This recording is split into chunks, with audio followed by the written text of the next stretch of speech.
Yo, what's up, y'all? This is Doug E. Fresh. I need everybody to report to the dance floor. That's right now. I'm here with my man, Mr. Marshall Montano. This goes out to all the street soldiers. Everybody here, y'all, because it's about to go. Come on. Come on. Come on. Come on. Keep going like this. Come on. Let's go. All right, let's go. Let's Good. go. Let's go. Let's go. Let's go. Let's go. Come on. Come on. Hey, come on. Hey, do you like movies? How about the process? 131. The road is long and rugged.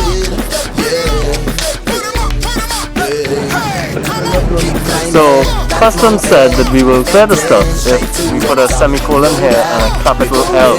Right down to the final stop. We're gonna make it. Yeah, yeah, yeah, yeah.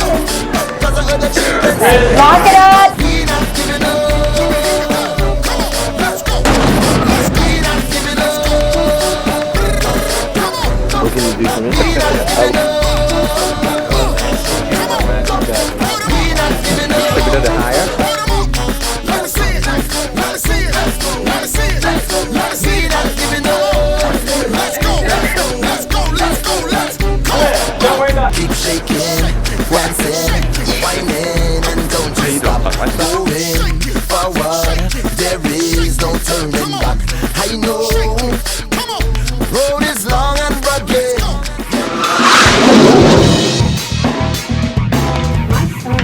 Alex is a lifetime CIAer. Came out of college, Stanford, criminal justice degree. Woodcoff mentored her from the beginning. He's my idol. But Daddy's hair was really. But now I know he's dirty, and I don't like it at all. Still not as long. And she grabbed me. I know. He must be stopped. But more about me. How was you? And what was it like working with Mr. Mancuso yesterday? It was great. It was Yeah? great. I actually felt really good. Mr. Mancuso's got a very intense, sorry, very intense stare. Very intense. I mean, his eye, like, he looks at you and it's like, oh. So I was actually scared. I mean, right. Woodcoff got me. Right, interesting. I messed up. I felt like Alex feels like she's reporting to her dad. And so when I do badly, it's like Woodcoff, my father, is reprimanding me. Right. And I don't like it because as a kid, you don't like to feel like you've let your parent down. And so that's what it felt like when Jane gets away the first 7 times. Interesting. And it's my fault. My fault. Interesting. So is this your last day of shooting? Yes. What was it like working with Justin Rose? Oh, Justin is awesome. Oh, are you sure you're just not saying that? No, I'm not just saying that because I want to work with him again. Uh-huh. I'm not just saying that because I want to work with him again. No, he's great. He's such a gentle director. Very, very gentle. So Steve, tell me about Robertson. Well, for one thing, his name has been changed to Willard What is that definite? For sure? Emerson Scott or something. Okay. That's on the door. Give me your take on the character in 10 seconds. You have 10 seconds to give me your take. Yeah, 10 seconds. Robertson is he's the only person in the entire universe that matters to anybody. Okay. He's a player.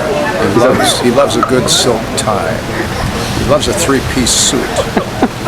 That's good. And he loves to go to the karaoke and sing "I've Got You Under My Skin." He beats anybody in the Kennedy Space Center doing that kind of thing. And what kind of scenes do him and Woodcoff, who's played by Nick Mancuso, have together? What's your favorite scene between the two of you? My favorite scene is the famous quail scene. Your dad ever take you hunting? My dad used to take me grouse hunting when I was a boy. It's just gonna be a long story. It doesn't work hunting together. Make too much noise, the birds fly off the bushes. It's a grouse. I think it's a grouse scene. It's some kind of bird. Right. So he informs Nick that he's. It's just a crying shame that he can't be on time like the friggin' quails do in season. Okay, cut. And I came in, I read for it 4 times. The first draft that Justin wrote, I loved, and then obviously it got better and better and better. So I just loved it even more. I thought it was the coolest script, like a girl being this tough and cool and hard and shooting. I've never done that before. I'm like, hey. Right. And went off right away to do training near where you live, in Malbrook, with the police in the Oceanside. For every single scene I did with Justin, at one point, felt fantastic. Wow. If it was, maybe it wasn't the first take, maybe it was the second one, or it was the third one, maybe the 5th, I don't know. But at one point, every single scene I did with him was like, yes, this really worked out. He is so good because he takes the time to work with the actors too. Right. He sees it from our point of view and he makes sure that he tells what he wants. Right. He always lets me go for it first. So the first take is like, I do what I want, what I think I should do. Right. And then he goes in and tweaks it. So by the 3rd take, it will be great. Your most fun action one. Oh, it's on the motorcycle. I do all the. Oh, nice. Nice. That's exactly what I'm attracted to. Thank you, Frida. You're a darling. Purnell was fun. I mean, it was coming into the room and talking with Justin, and he was like, you know what, he's actually one of the dogs of a pack kind of thing. That's his mentality. I was like, okay, you know, I kind of get that. And so we went straight to it, you know, where you're nice to everyone around you, but you sort of ask to turn on someone and you just turn and, you know, you don't really think about it. Right. So, you know, straight from the audition to then going into the first scene, which I literally landed at the airport, went to set, and an hour later was filming, and really hadn't got to know the crew or the feel of the camera work was interesting because it's shot very 24 documentary, you know, moving style rather than locked off. Right. With Justin not being too stressed. Yeah. I could see, you know, he's a stressed guy on set, as every director is, but he's not yelling or shouting. He's like, okay, how can I make this work? Actors, you know, come in, can you do this, you know, is that, and yes, camera, can you then cover and catch all that, and it's like, yes, and then make it as real as possible. Right. And that, to me, was sort of very important, trying to make it very real. The dog. Bloody dog, I tell you what. There's this great. I wasn't there, but I was watching behind the scenes. That dog didn't do anything. That was the first scene as well, and this dog's meant to be growling and getting angry at me, and they bring up this Rottweiler, and I'm like, oh God, how am I going to get close to this dog? And this dog was scared of me. Did it ever do what it was? I've never seen the final footage. Did it do what it was supposed to do? No. Here we go again. Okay, quick rewrite in your first hour on set. Okay, well, what say I just tease him with food and just play with him with food and just make it completely different. And, thank you. Know, he ended up being the biggest sook of a dog. Right. It was just hilarious. Well, thank you, Red. You were wonderful to work with. Thanks for the experience and everything. Cool. Basically, when I read the audition, I came to America just to have a crack at pilot season and ended up doing one audition, and that was for this. Was it for this movie? Yeah. So I read it, and I kind of read it, and he's kind of trying to charm this woman and be a little bit drunk, and he's supposed to be like affable and all of that, and I kind of read it and went, sweetheart, give a man a chance. I'll be good, I promise. I'll write, send flowers, chocolates, all that. Was that not a smile? You better like. I'll go and do it. I don't know why they want to see me. I never get these roles. And so I kind of just came in and to do the audition and just went, oh, like I don't think I was going to get it, so I just had a lot of fun. Yeah. And I remember doing one take, and then Justin went, can you do it like that? And I went, yeah, and I did it like that. And you guys were all like, okay. So I've never been one of these actors who kind of rock up and go, but this isn't what I imagined, I can't do my job. You know, it's kind of like, right, where are we? And this is how it feels, and away we go. Right, okay. Yeah. I've always really wanted to do like something funny, and Lars is kind of Lars. To be candid, he's probably like you read a script like this script and you kind of go, thank God I'm playing that role. Right. Not because the rest of them aren't interesting, Right. but because if you can get it right, and I don't know if I did or not, Yeah. I haven't seen any of it, but you've got this chase, everyone's going, oh, I'm going to kill you, no you're not, I'm going to blah blah blah, and then you've got this guy going, I don't know how to use the gun. What you want me to, are you for real? Like you're going way too fast in this car. Like, you want me to jump? So you've got this kind of guy who's human. Yeah. I'm the human, normal, everyman role in the film. Right. And that's and basically also probably people might disagree, but the vulnerability in the film. Yes. Through my vulnerability, other characters are allowed to be vulnerable. Like Jane becomes Sarah through the connection, hopefully. Right. Get that on. Yeah. I'm not only acting for the moment, I'm actually there to make the crew enjoy themselves as well. So it's not about her. That's really nice, Christian. It's about making everyone laugh and have a good time. Like working with Justin Rhodes as a director. I'm surprised to hear that that's his first feature film, because he was thoroughly professional and really knew exactly what he wanted. And he was very specific, very detailed. I guess because he's also the writer, he had a very clear understanding. So he provided a very good map, a very good road for the actor. But the thing that I really liked about Justin is he had a set. He had a really nice, gentle set. He has a lot of respect for the actors, and I felt very comfortable working with him.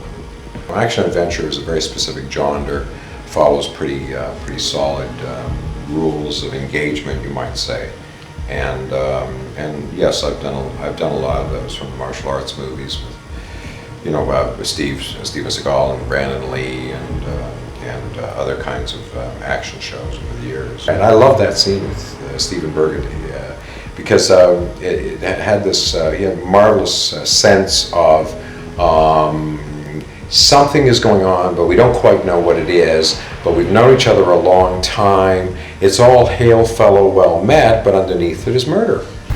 You make too much noise. The birds fly off in the bushes. Don't you dare edge me out. You're a noisy son of a bitch. You're making a run. If you want to catch a bird, you gotta come at it from both sides. And one of you better know how to be quiet.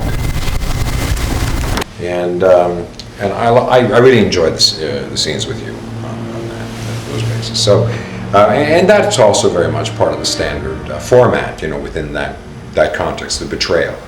That was great fun. It was fun acting work. You're gonna make it big someday. Yeah, you're so divine. You're neon green and golden. You taste like wine.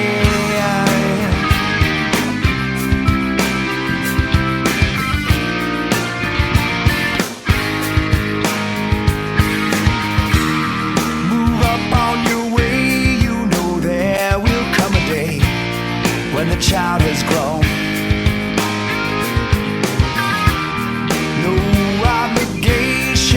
Left on her, but you're always on my mind. Just don't forget me this time. I am yours and you are mine. Walk on me like water. Jesus Christ, you're gonna be a star. Walk on me like water. Jesus Christ. Because if we don't have somebody designated towards it, then when that call goes out, we need some more ice. And action.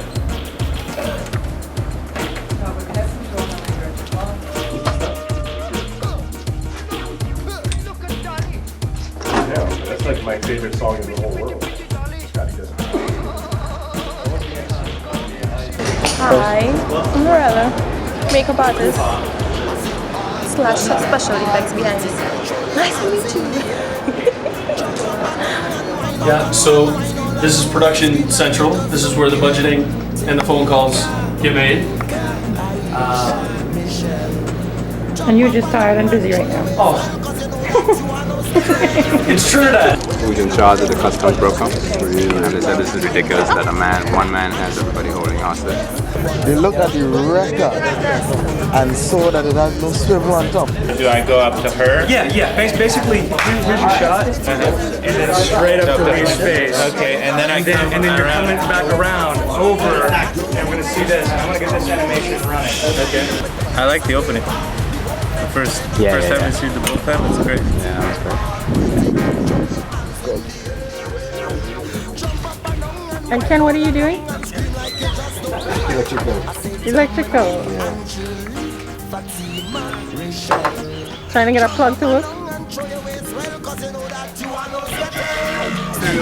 What's up, G? Oh, it's alright, buddy. What's happening?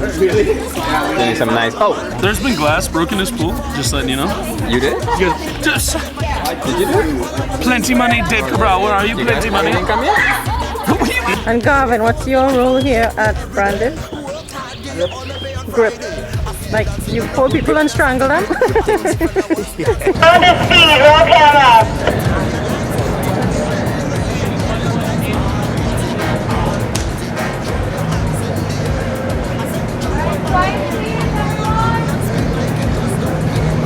Action, start.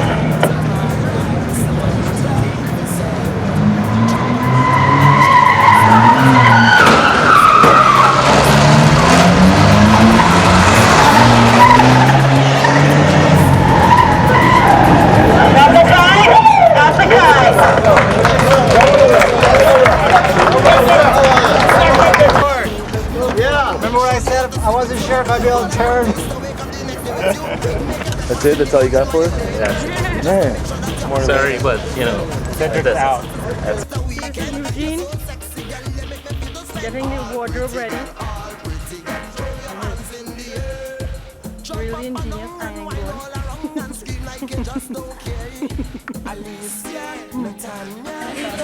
up, GSC?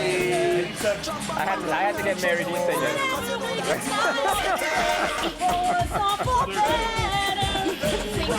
My role on Branded is apparently production manager. However, I tend to be chief cook and bottle washer. I do windows and I get that tapes for a living. Yes. Ask him how did he end up with that stage. And he did that. He did that without his hands. Let me see. Can you say that again? I don't think I can do it twice. I have to talk with my hands. There's two cameras. Yeah, the other one's in the wheel of the grip truck. So, Mr. Musa, what is it like playing Togonski in your first scene? Oh, it's orgasmic. You just... That's a good word. And that first debut. And what does the first debut do? Unfortunately, they're the bad guy. That tries to speed everybody up. Ah, okay. Keep everybody organized. Keep the set moving. Together. Okay. And what is that? Keep the set going. Exactly. Keep the set going.